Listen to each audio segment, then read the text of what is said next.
आज का टॉपिक क्या है? Thrust and pressure. Thrust and pressure जो है ये आपको ना ग्रेविटेशन के अंदर ही दिया हुआ है। किस चैप्टर का पार्ट है? ग्रेविटेशन का। अच्छा, ग्रेविटेशन में हम किस चीज की बात करते थे? बेसिकली फोर्स की बात करते हैं। किसकी बात करते हैं? फोर्स। और वो भी कैसा फोर्स? दो ऑब्जेक्ट पे लगने वाला। हो सकता है वो प्लैनेट हो सकता है एक प्लैनेट और ऑब्जेक्ट हो। बट अब यहां से थोड़ा सा हम क्या करते हैं, अर्थ पे आते हैं। वो तो हम अर्थ के बाहर या अर्थ तक थे, अब क्या आता है अर्थ के अंदर, जो अर्थ के अंदर कह रहे हैं, जो हमारे पास ऑब्जेक्ट है ना, उसकी बात करेंगे। एज एग्जाम्पल फोर्स की बात अगर हम करें, किसकी बात करें? फोर्स की। तो फोर्स क्या होता है? फोर्स क्या होता है? What is force? फोर्स क्या है? पुश और पुल। किसी ऑब्जेक्ट पे अगर हम क्या लगा दे, पुश लगा दे या पुल लगा दे, तो उसे हम लोग बोलते हैं फोर्स। बट आपसे कोई पूछे थ्रस्ट क्या है? थ्रस्ट, देखिए फोर्स में भी क्या हो रहा है, डायरेक्शन की बात आ रही है। किसकी बात आ रही है? डायरेक्शन की। अगर अपने पास एक ये ऑब्जेक्ट है, ठीक है ना, क्या है? ऑब्जेक्ट। ये सरफेस हो गया, इस पे इधर से भी फोर्स लग सकता है, इधर से भी फोर्स लग सकता है, इस साइड से भी फोर्स लग सकता है, इस साइड से भी, ऐसे भी और ऐसे भी। ठीक। अब देखिए कुछ, अब थोड़ा सा मैं ना ध्यान दीजिएगा, मैं कुछ एक कलर चेंज कर लेते हैं। ये देखिए, ये फोर्स एक लग रहा है ऐसे, ठीक है ना, इस पे भी ऐसे फोर्स लग रहा है। तो ये किस चीज को रिप्रेजेंट करता है? परपेंडिकुलैरिटी को रिप्रेजेंट करता है। किसको रिप्रेजेंट करता है? तो जब परपेंडिकुलैरिटी को रिप्रेजेंट करेगा वही फोर्स क्या कहलाएगा? थ्रस्ट कहलाएगा। क्या कहलाएगा? थ्रस्ट। देखिए यहां पे क्या है, अगर आप पढ़ेंगे क्या, हम अंडरलाइन कर देते हैं। कह रहा है what is thrust and pressure. तो अभी हम प्रेशर की बात बाद में करेंगे, हम पहले किसकी बात करेंगे? थ्रस्ट। ठीक है ना। थ्रस्ट का मतलब वो प्यास वाला थ्रस्ट नहीं है, ये कौन सा थ्रस्ट है? फोर्स है। तो कभी आप लोग इस पे कंफ्यूज नहीं होंगे। किस पे कंफ्यूज नहीं होंगे? थ्रस्ट पे। क्या बोल रहा है? The thrust is a kind of force acting on a object. यानी कि लिटरली ये क्या है? एक तरह का फोर्स है। ठीक है ना। An object can experience force from many directions. The force which acts on an object perpendicular to its surface is called thrust. यानी कि कहां पे काम कर रहा हो? उसके सरफेस पे काम कर रहा हो। किस पे काम कर रहा हो? और कैसा काम कर रहा हो? परपेंडिकुलर। तो उस फोर्स को हम लोग क्या बोलते हैं? Thrust force. ठीक है ना। जैसे ये हाथ है, इस पे ऐसे लगेगा, ऐसे लगेगा, ध्यान समझिएगा, ये और एक ये, तो दो अलग अलग चीज है ना। ये कैसे आया? साइड से आ रहा है, और ये कैसा आ रहा है? परपेंडिकुलर। तो इसी परपेंडिकुलर फोर्स को ही हम क्या बोलते हैं? थ्रस्ट बोलते हैं। ठीक है ना। तो सिंपली हम क्या कह सकते हैं? परपेंडिकुलर फोर्स इज कॉल्ड, क्या कहलाता है? थ्रस्ट। क्या कहलाएगा? कब थ्रस्ट कहलाएगा? जब फोर्स कैसा होगा? परपेंडिकुलर। सबको क्लियर हुआ ना? अच्छा, तो अब देखिए, जैसे ये स्क्रीन है, ठीक है ना, स्क्रीन को माउंट करने के लिए, रखने के लिए कील इस पे लगाया गया होगा कि नहीं लगाया गया होगा? तो कील को किस चीज से हम लगा सकते हैं? हथौड़ी से। तो आजकल हम हथौड़ी से नहीं लगाते, हम लोग ड्रिल मशीन से। और वो ड्रिल मशीन को देखते सीधा रखते हैं। ड्रिल मशीन जब होल करते हैं तो उसको कैसा रखते हैं? सीधा रखते हैं ना, टेढ़ा रखते? टेढ़ा नहीं रखेंगे, क्योंकि कील क्या होगा? टेढ़ा चला जाएगा, तो फिर उसका कोई मतलब नहीं निकलेगा। आया सबको समझ में? अब इसी थ्रस्ट से एक और फिनोमेना जनरेट होगा। जैसे बलून लिया, बलून को आप ऐसे पिचकाते हो तो उस पर एक और चीज, एक और इफेक्ट आएगा कि नहीं आएगा? तो क्या कहलाता है? प्रेशर। क्या कहलाता है? प्रेशर। सबको क्लियर हो गया ना? थ्रस्ट क्या है? Perpendicular force acting on a body. आप देखिए, आप लोग देखिएगा, क्या बोलते हैं, कई लोग कील पे सो जाते हैं, लेट जाते हैं ना, लेकिन उनके शरीर में चुभता नहीं है। तो वो करते क्या है, मतलब जो अपना पूरा शरीर है ना उसको परपेंडिकुलर रखते हैं, मतलब जो ये मान के चलिए एक कील है और इस पे उसको सोना है, तो अपने बॉडी को ऐसे ऐसे नहीं करेगा, वो अपनी बॉडी को एकदम ऐसे रखेगा ताकि क्या हो, इम्पैक्ट बराबर है, नहीं तो कहीं से भी इधर उधर हुआ तो धंस जाएगा। ठीक है, तो सबको फोर्स का कॉन्सेप्ट क्लियर हो गया? आप अपनी बुक में देखिए। अच्छा, अब इसके बाद से आते हैं हम लोग प्रेशर पे। किस पे आते हैं? प्रेशर पे। तो प्रेशर का भी यहीं पे डेफिनेशन है, इसको भी हम समझ ही लेते हैं, लगे हाथ। क्या बोल रहा है? And the effect of the thrust per unit area on an object is called pressure. यानी कि अगर हम किसी सरफेस पे जो फोर्स लग रहा है उस फोर्स के इम्पैक्ट को अगर हम देखें तो क्या कहलाएगा? प्रेशर। ठीक है, क्या यहां पे दिया हुआ है? Thrust per unit area. Per unit area में हम समझाए थे ना डिवीजन होगा। क्या होगा? डिवीजन। क्या होगा? कब? Per unit area.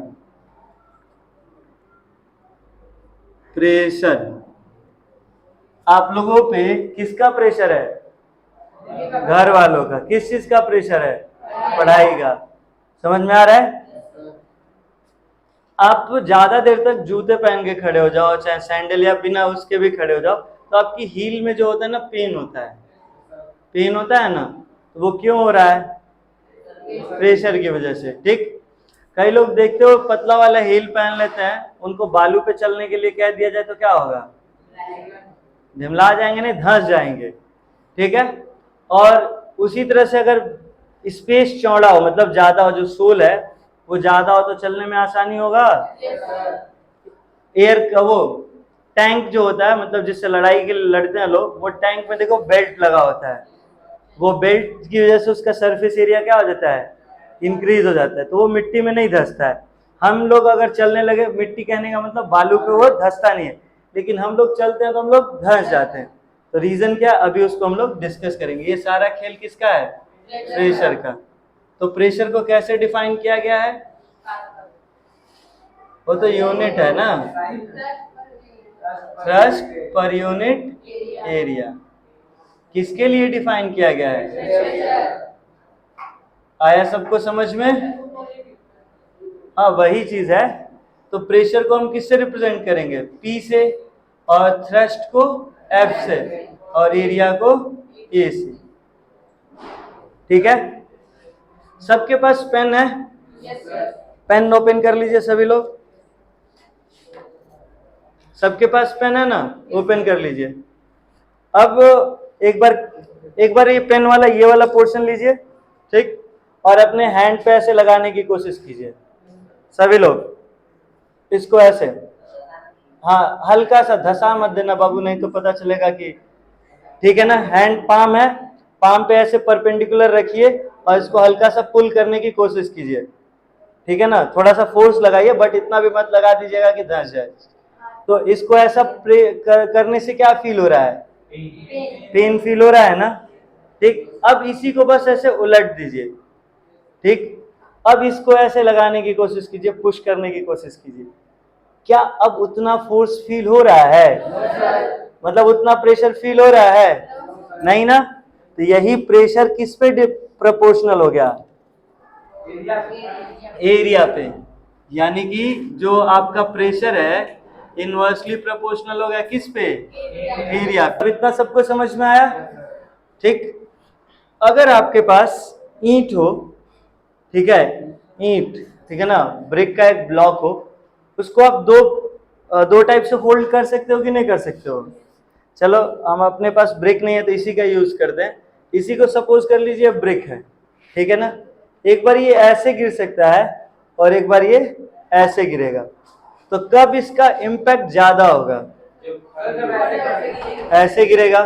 ठीक है, कभी कभार आप देखे होगे कई लोग अपने पैर पे ईंट गिरा लेते हैं, ठीक है ना। क्या करते हैं? पैर पे ईंट गिरा लेते हैं। ईंट गिरने से देखिए, एक बार इसको हम लोग इस तरह से रखेंगे,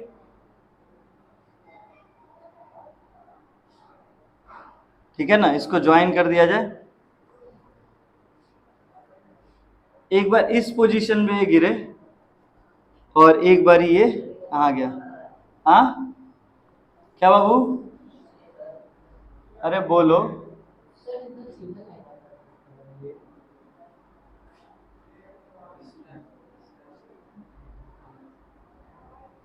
ठीक, अब देखिए इसका काम ही है सीधा लाइन बनाना।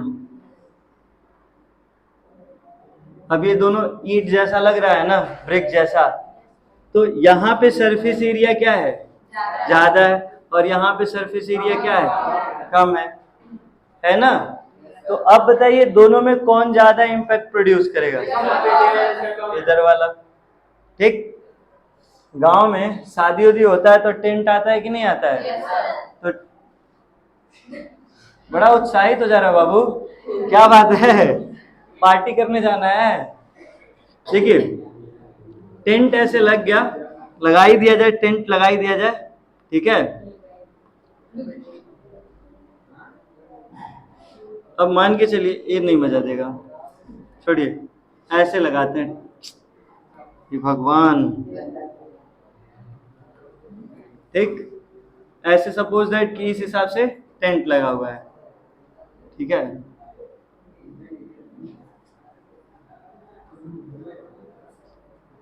ठीक, अब ये पाए लग गए इस पे जो लोहे के होते हैं, खंबे हो गए, लेकिन इन खंभों के साथ आप देखेंगे यहाँ पे ऐसे चौकोर सा इसका बेस पे होता है ना, ऐसे इसका जो फुट होता है वो कैसा होता है, फ्लैट होता है।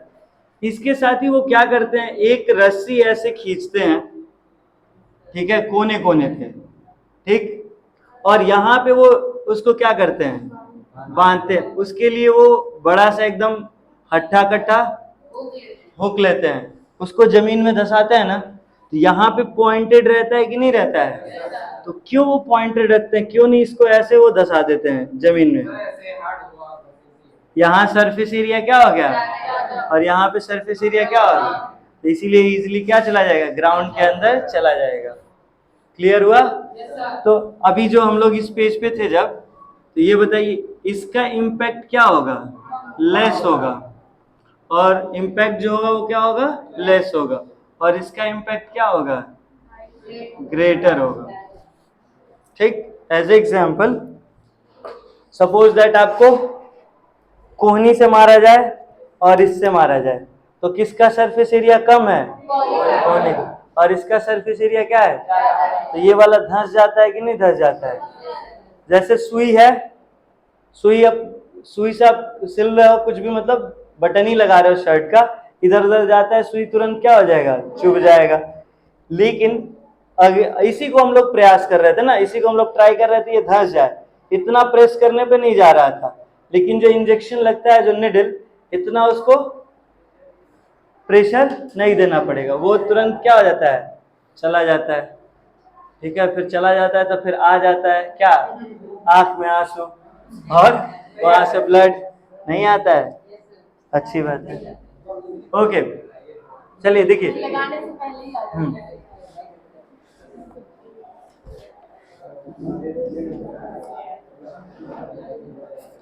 सुनिए, बस सुनते रहिए और कुछ नहीं करना है। बाबू इधर ध्यान दीजिए। हाँ, तो हम लोग इस पे थे, किस पे थे, प्रेशर पे। फोर्स के बारे में पता ही है, फोर्स का यूनिट क्या होता है, न्यूटन। और पैर, एक मिनट, या तो पैर अपना आगे की तरफ कर लो या फिर पीछे की तरफ कर लो, ठीक है, समझ रहे हो। चलो फिर से स्टार्ट करो, ध्यान सुनिए। देखिए दो चीजें आई, एक आया प्रेशर और एक आया फोर्स। फोर्स से आप परिचित है, you are aware of that. तो फोर्स का यूनिट क्या होता है, एसआई यूनिट, न्यूटन। क्या होता है, न्यूटन। और ये भी आपको पता है न्यूटन कौन थे, one of the greatest physicist and mathematician. ठीक, तो न्यूटन। और एरिया का एसआई यूनिट क्या होता है, मीटर स्क्वायर। क्या होता है, मीटर स्क्वायर। तो यहां से आपका जो फोर्स है वो आपका, उसका यूनिट हो गया न्यूटन, और एरिया का यूनिट हो गया मीटर स्क्वायर। तो प्रेशर का यूनिट क्या हो जाएगा? न्यूटन पर मीटर स्क्वायर। ऐसे भी इसको लिखा जा सकता है N divided by M square. अरे बता रहे हैं N और M टू द पावर, या एकदम फ्रेश यूनिट लिखना हो, क्या लिखना हो? एकदम फ्रेश यूनिट, तो वो होता है पास्कल। ठीक है, क्या है? पास्कल। क्या पास करेंगे कल आप लोग? पास्कल। ठीक, पांडे जी डिफाइन, ध्यान से सुनिएगा सभी लोग, डिफाइन 1 पास्कल।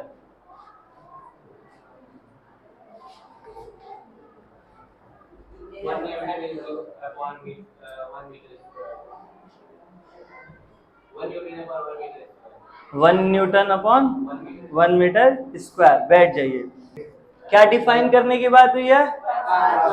ठीक है ना। तो चलिए पास्कल को जरा समझते हैं, पास्कल क्या था, तो डेफिनेशन तो अपने आप आ जाएगा। ठीक है, पास्कल क्या है? एक मिनट, यहाँ पे थे ना पास्कल, प्रेशर का क्या है? पास्कल।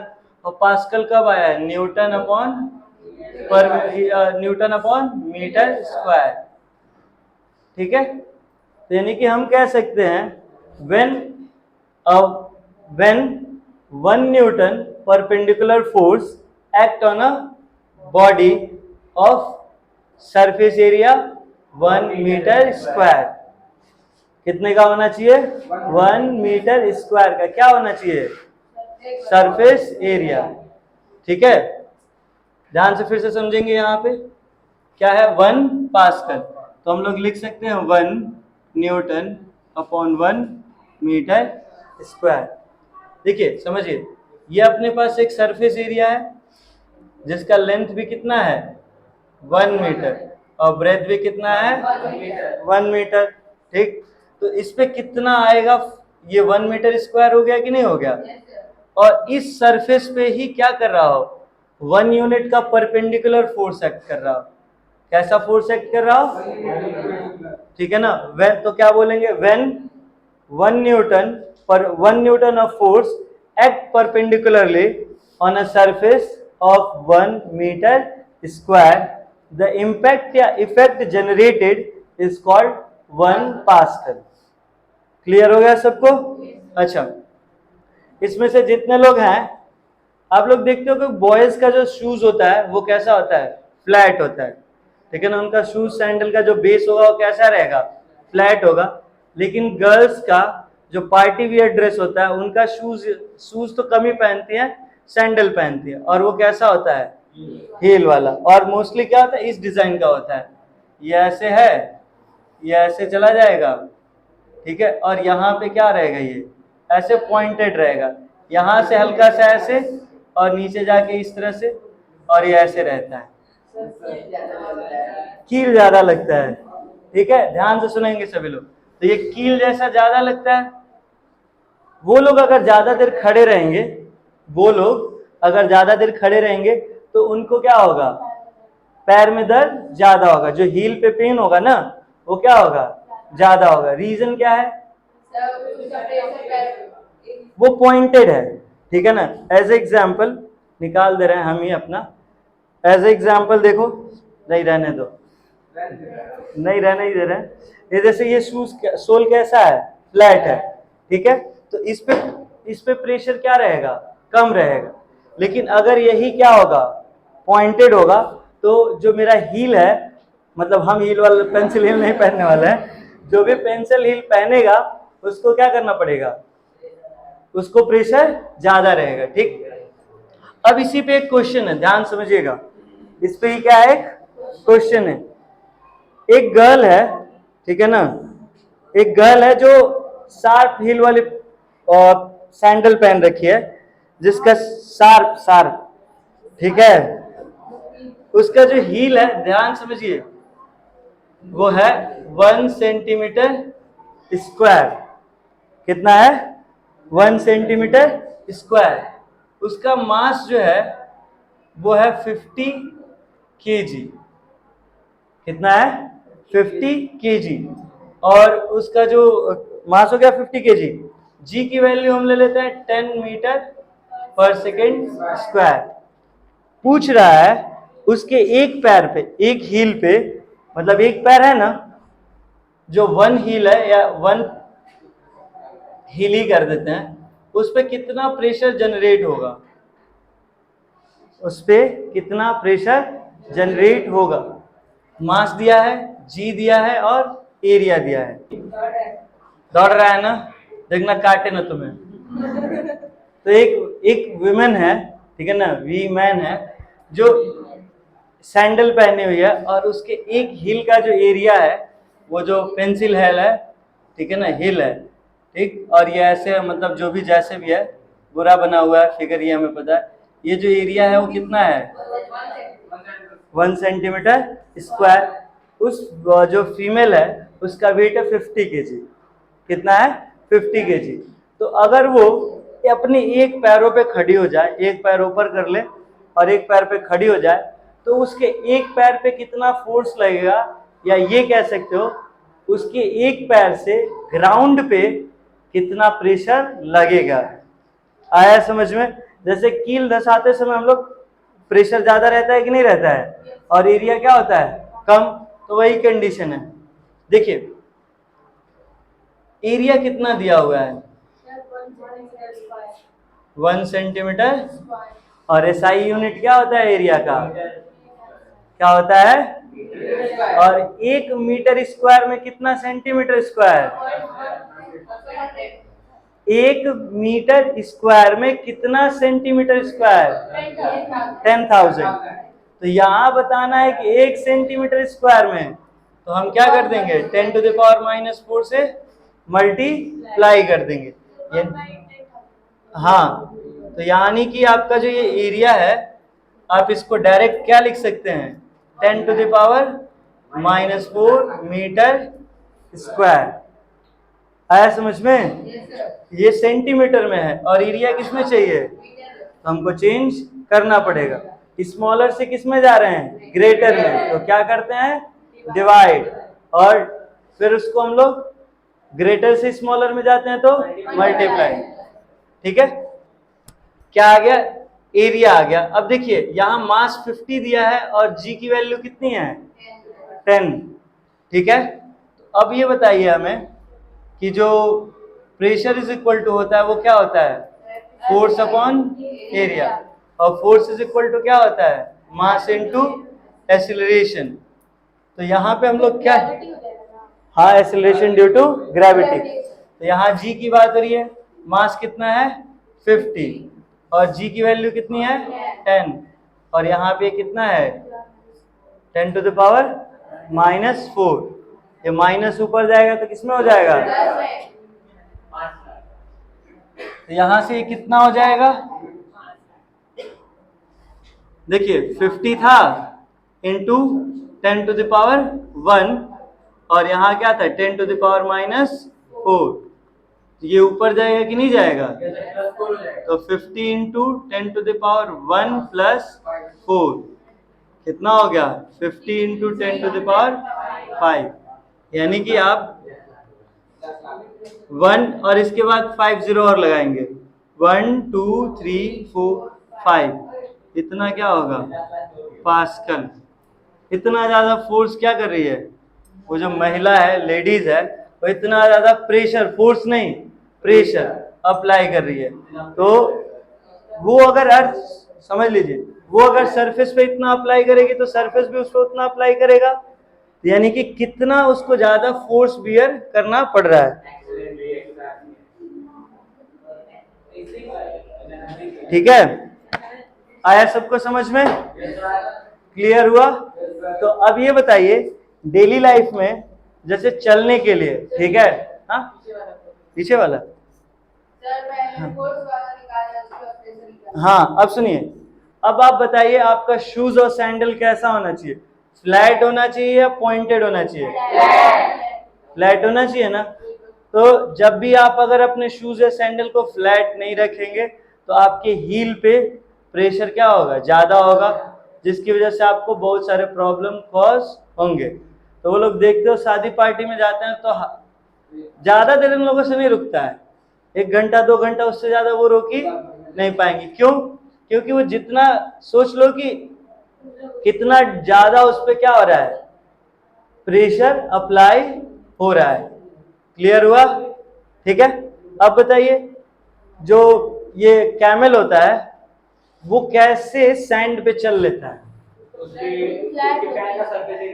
उसका जो फुट होता है वो क्या होता है, उसका सरफेस एरिया ज्यादा होता है, इसीलिए एरिया बढ़ गया तो प्रेशर क्या हो गया, डिक्रीज हो गया, घट गया, तो उसको चलने में क्या रहता है, आसानी रहता है। ठीक है। और क्या था, और कोई एग्जांपल था? रेलवे ट्रैक वाला सबसे कॉमन एग्जांपल, आप कभी ध्यान नहीं दिया हो, ट्रैक के नीचे ऐसे पटरियां क्यों लगाई रहती हैं? लोहे के जो वो पटरे होते हैं, लोहे के नहीं होते, सॉरी, कंक्रीट के पटरे होते हैं कि नहीं होते हैं? वो तो स्टील का तो ट्रैक होता है जो 2 ट्रैक को रोकता है ऐसे। याद आया? ये मान के चलिए ये ट्रैक जा रहा है तो इसके नीचे ऐसे लगा होता है कि नहीं लगा होता है? तो ये क्यों लगाया जाता है? सरफेस एरिया क्या हो जाए, बढ़ जाए, जिससे इम्पैक्ट क्या हो जाए, कम हो जाए, नहीं तो ट्रैक जमीन के अंदर क्या हो जाएगा, रह जाएगा। और एक और चीज आप देखे होंगे कि यहाँ पे ना उस पर गिट्टी या बोल्डर्स होते हैं, बड़े बड़े बोल्डर्स। जब आप इस स्टेशन पे खड़े होंगे, ध्यान से भी सुनेंगे, इस स्टेशन पे आप खड़े होंगे तो देखते हैं जब ट्रेन आती है तो ट्रैक धंसता है, और ट्रेन जाने के बाद वो ट्रैक कहाँ आ जाता है? अगर वो नीचे बोल्डर्स नहीं पड़े होंगे, यानी कि सरफेस फ्लैट रहेगा, तो वो धंस सकता है। और ये भी आप देखे होंगे, जो ये ट्रैक होता है ना, ये ऊपर की तरफ चौड़ा होता है, ऊपर की तरफ क्या होता है, इस तरह से होता है, ऐसे, और ये चीज ऐसे होता है। समझना है? यहाँ पे ये सरफेस एरिया क्या हो गया, सरफेस एरिया क्या हो गया, ज्यादा हो गया ना, तो इसकी वजह से प्रेशर क्या हो जाएगा, कम हो जाएगा। आया सबको समझ में? आज का थ्रस्ट और प्रेशर सबको क्लियर हो गया? तो हमारे लाइफ में अगर प्रेशर कम रखना है तो सरफेस एरिया क्या करना होगा? पिटाई खाने के बाद दर्द ना हो तो क्या करना है? भाई ऐसा काम ही क्यों करो कि पिटाई खाओ? ठीक है।